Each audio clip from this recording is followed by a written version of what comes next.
Well, Canada has done it again. They've raised the rates again, and it is going to hurt you, your family, your interest rates, your credit card payments, your car payments. A lot of different payments are going to get hit by this. Now, let's take a look at what happened today.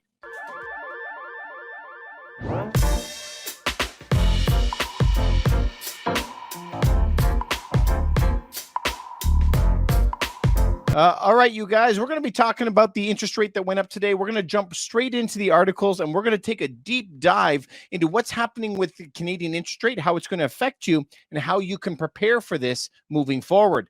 All right, so let's take a look at the first article of the day, you guys. If we go right away to the Bank of Canada website, now, the Bank of Canada is a mirror of what happens in the United States. We're going to be showing you that. This is the same as Europe, the same as Australia. We watch what happens in the United States, and then we will kind of copy what they're going to do over 90% of the time. Now, Bank of Canada is increasing its 50% policy. It's increasing its policy interest rate by 50 basis points, or half of 1%. And continues quantitative tightening. So the bank tries to use a lot of big words, and I try to bring it down to a part that we can understand. Quantitative easing is a technical term for money printing, where they just create a lot of money, like invent it out of the thin air, like monopoly money, give it to everyone in hopes that people spend it. Quantitative tightening is the reverse of that, where they take that money in and destroy it, and they're getting rid of that money supply. So they're doing that at the same time as they're going to be lowering those interest rates at the same time. Now, this is the official Bank of Canada website that we're taking a look at. Now, its overnight rate is to 3.75%, with the bank rate at 4%. And they're going to be continuing this quantitative tightening. Now, we got to get an idea of where we are on the landscape. I think that this graph is telling. You can see in 2018, 2019, they're bouncing around between inflation 2 and 3%. And their rates were sitting, below inflation still. And so negative yielding rates still sitting there below. But then in January, March 2020, we all know what happened then, and it absolutely crashed. But this is it. What's interesting is, when did they start money printing at mass quantity? When did they? Immediately, right? Right around that time that it was going really, really low. So if we take another peek at that chart, the inflation took off immediately. And what were they saying along all this time? Now, notice the interest rate at the bottom here. Low, low, low, low, low, low forever here. Okay. Now they were saying, don't worry, it's transitory. Nothing's happening. Oh, we don't think that it's there yet. Oh, it's supply chain. And they had to wait until it was bananas before they actually even did anything. Okay. So if we look below on the charts below, we can see that this line was going straight up for the interest rates this year. This massive tightening on this gray line here, massive, massive, massive up. And we could see that in the beginning, it wasn't doing anything. Inflation was just like a rocket taking off, even though these rates were going up. And only now did it just come down this tiny little bit.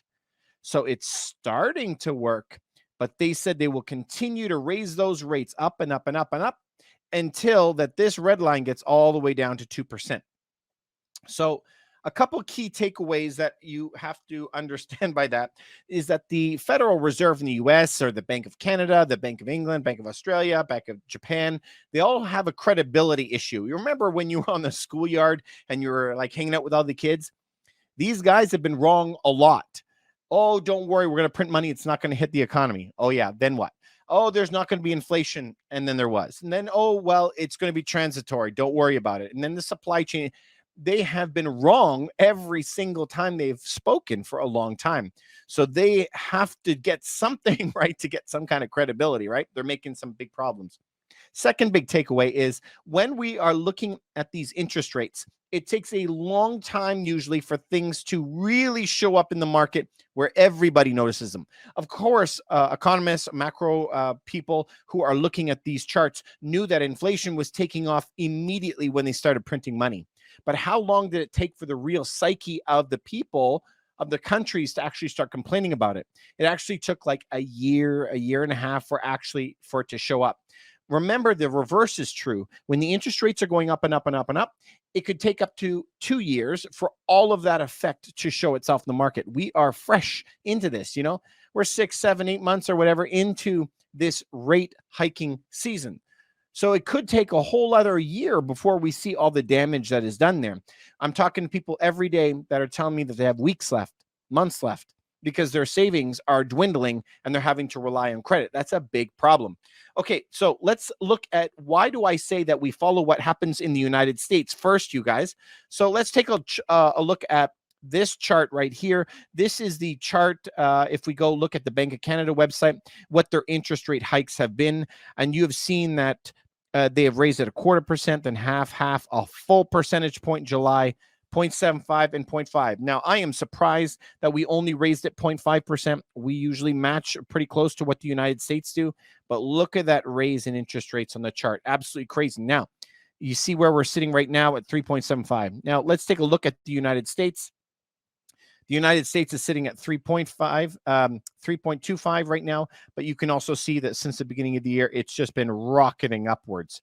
Very, very, very similar charts, but we have to know that. Now, this is where I wanted to redirect you guys back to the Bank of Canada website, and I want you to read a couple of the things that they say here, because I feel sometimes we're getting gaslit by the things that they're saying, right?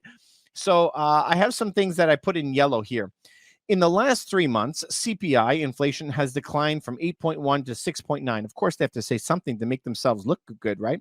Primarily due to the gasoline prices. Now, that first yellow line, this is the problem, is did you not hear that as of November 1, OPEC, so the oil producing and exporting countries, led by Saudi Arabia, that they're going to be cutting 2 million barrels per day. So if inflation went down primarily because of gas prices, and then starting November 1, they're going to cut how much gas is available to you, what do you think is going to happen to inflation? If all the gains we made are going to come right back, then we're going to see $2.50 a gallon, a liter of for gas in Canada, $10 a gallon in the States. This can happen. So all of the inflation gains that we've had could be evaporated in an instant. And this is starting like in a week. So we got to pay attention to this, you guys. Apparently, the banks are not. Next thing, near-term inflation expectations remain high.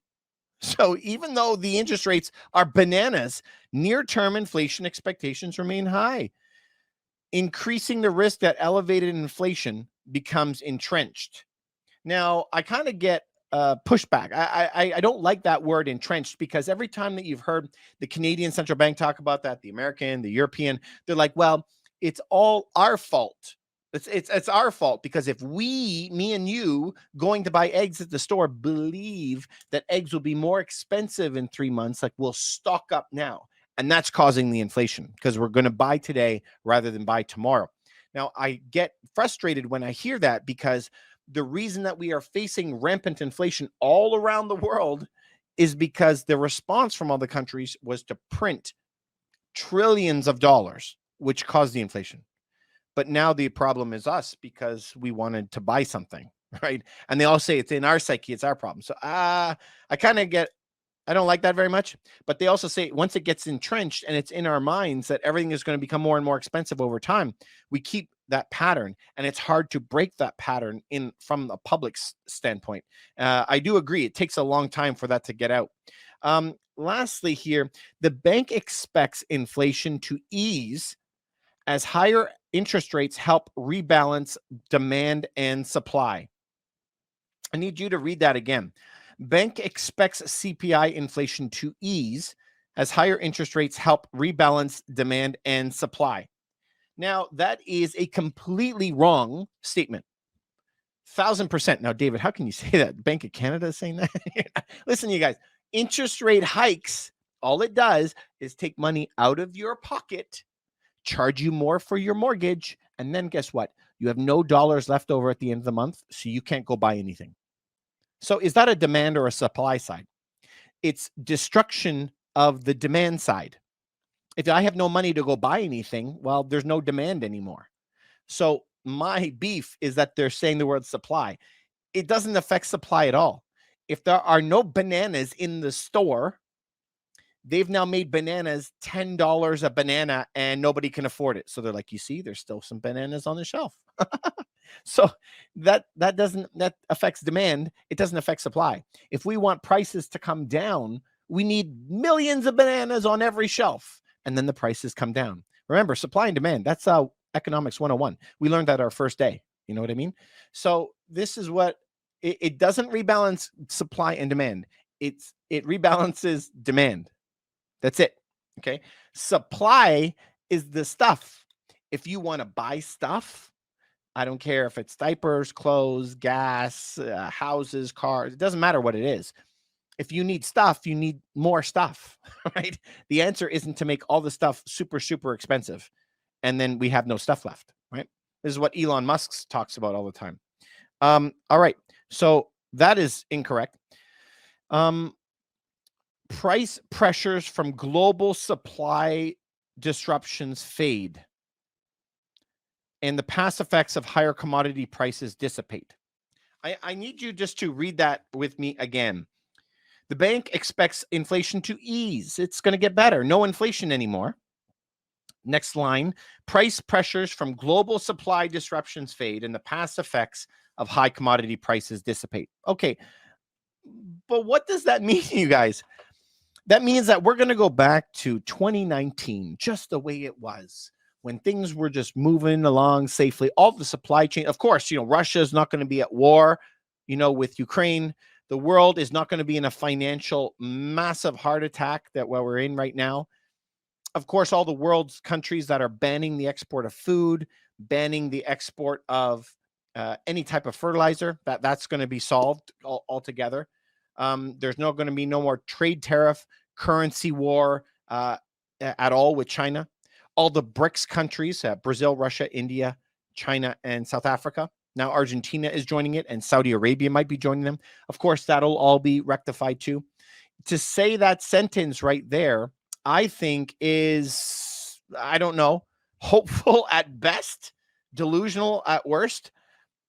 The bank expects high inflation today as price pressures from global supply disruptions fade and the past effects of higher commodity prices dissipate. This sounds to me like in the wonderful world of Disney, when all of your troubles go away and we lived happily ever after. So listen, I have hope. I want it to get better. I really do. But I don't have a lot of hope that this is the way it's going to play out, the way that story is on that website. Anyway, I'd like to know what you guys think. Did you read it the same way I did? I'm interested if you did. It's on the official Bank of Canada website. Now, this is the exact same messaging. It's like they all got on the same WhatsApp chat. It's the same messaging coming from the European Union, from Australia, from Bank of Japan, from the United States, from Canada. It's like they're all saying the same words. But we, as intelligent adults, have to be able to read through this and figure it out on our own, right? Of course, they could tell us what they want to tell us, but if I had a friend of mine who operated a fax machine repair shop in the city I live in, I would say, well, I don't think this is going to be here for a long time. You got to kind of read through the BS and understand where we are in the stream of time. Anyway, you guys, this interest rate is going to continue higher. I don't think they're going to be stopping. When are they going to quote unquote pivot? Now, remember, a pivot is lower rates, like stop raising it 0.5%, 0.75% per raise. That's one thing. Okay, so their pivot is not go back to 0.25%. The pivot would be maybe they'll not go up for one of the calls, for one of those meetings. Maybe. That would be a sign. Or they might raise it 0.25 or 0.1. That would be a pivot. Or if they lower it down a little bit. Remember, the only tool the central banks have is raising the interest rates up to cool the economy, lowering it down to speed it up. It's like driving down a highway full blast with only a gas pedal and a brake pedal, but they have no steering wheel. And that's all the way they can drive. Gas, brake, gas, interest rate up, interest rate down. So this is what is going to happen, and we have to be able to figure that part out. Now, they have such huge debts. I did not think they would ever be able to go this high, but they have. 2019, the entire repo market failed. You guys should look that up. In the fall of 2019, the repo market almost went under. 0.25% increase in rates almost bankrupted the world. So again, I think they're all kind of on the same WhatsApp group, to be honest with you. Higher than I've ever expected, but they can't keep this way for long because our debts are so massive. The interest payments on it's going to take up so much of that, like 25, 30% of all their tax revenue is going to be used to pay interest This is going to lead to massive inflation or massive austerity on all government programs. There is no easy way out of this, but I can tell you from an investor standpoint, the great deals that we have been wanting for 10 years will be showing up in droves on our doorstep over the next 2 years. So keep your eyes peeled, my friends, and always try to play it safe. Financial education is going to be the thing that saves you, and it has been the thing that saved me. We have a lot of courses and books that are in development, but if you guys like any of this stuff, please give me a thumbs up. Hope it gave you some value. Send it to one friend that you think that it would be there, that it could benefit. And if you like this stuff, please leave a comment why. If you like something, let me know why. And if you don't, let me know what you don't like as well. A lot of your comments actually dictate what videos I'm going to do in the future. So really, thank you so much for being a participant in it. And thanks you for coming by. Hope that we learned a lot. I'll see you on the next video. Thanks so much for sticking around. If you like that video, you might like this one and maybe something like that.